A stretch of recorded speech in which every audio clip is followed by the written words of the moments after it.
In a prologue scene, a little girl notices an unfamiliar car parked outside her house from her bedroom window. She grabs her Polaroid camera and goes outside to investigate. There is a cloaked figure in the passenger seat, but before she can investigate further, she hears a voice behind her house. She goes to see who it is and is greeted by a person with a pale white face.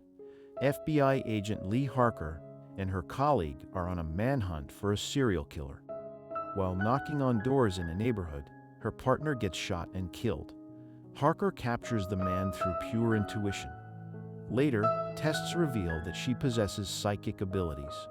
As a result, Harker is assigned to the open case of Longlegs, the main suspect in a series of brutal murder-suicides targeting families.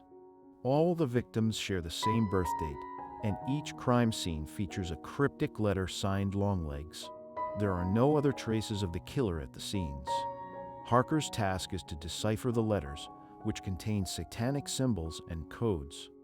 Following a long first day, Harker brings her supervisor, Agent Carter, home and begrudgingly meets his wife Anna and their daughter Ruby, where she agrees to attend Ruby's birthday party in a week's time.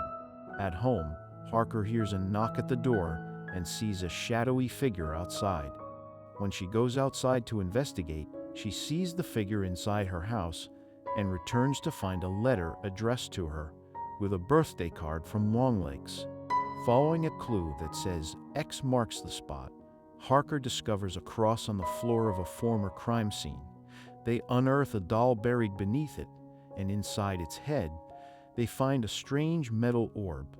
When an ultrasound is performed on the orb, it emits whisper-like noises and triggers Harker's psychic abilities. Harker visits Carrie Ann Camera, the lone survivor of the former crime scene, in a mental institution.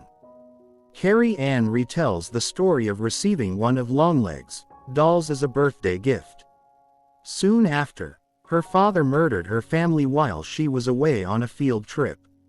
The girl could hear voices from inside the doll, instructing her what to do. She explains her unwavering obedience to Longlegs, stating she would do anything for him, including commit suicide or even murder Harker. Harker believes that Longlegs must have acted with an accomplice. By combining all the collected data, she realizes that the dates of the murders form an upside-down pentagram, with one date missing to complete the shape. After visiting her mother, Harker finds a chest in her childhood bedroom containing a stack of Polaroids. Among them is a picture of the pale-faced man, who she believes to be Longlegs. This picture leads them to track him down and arrest him in broad daylight as he waits for a bus. During the FBI interrogation, Longlegs states his full name as Dale Ferdinand Cobble and expresses his desire to see Harker, singing her happy birthday. In the interrogation room, Harker confronts him directly. Longlegs claims to serve the man downstairs, referring to Satan. When asked about his accomplices, he tells her to ask her mommy before declaring, "Hail Satan." He then gruesomely smashes his head on the table, killing himself. It is revealed that Harker was the little girl from the prologue who first encountered Longlegs at her house. Wanting to confront her mother, Harker drives to her house with another agent. From her bedroom window, she witnesses her mother shooting the colleague with a shotgun. Harker goes outside to find her mother, who is ready to shoot a doll that looks like Harker. Her mother shoots the doll's head off, causing Harker to faint.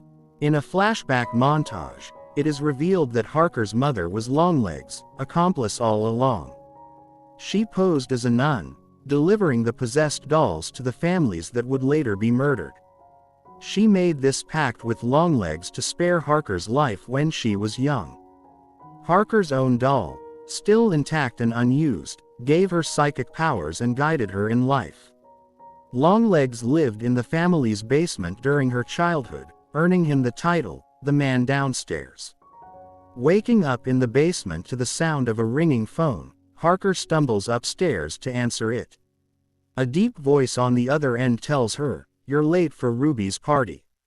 Harker steals Longlegs' car from her mother's garage and races to intervene. She finds her mother already at the Carters, and the family is under a trance in the presence of the doll. After Carter murders his wife in the kitchen, Harker shoots and kills Carter to protect his daughter. Her mother still intends to kill Carter's daughter to complete the ritual, so Harker is forced to shoot her own mother to break the trance and stop the killings. However, she is unable to shoot and destroy the doll as she has run out of bullets. The movie ends with a shot of Longlegs in the interrogation room, once again saying, "Hail Satan," and blowing a kiss to the audience.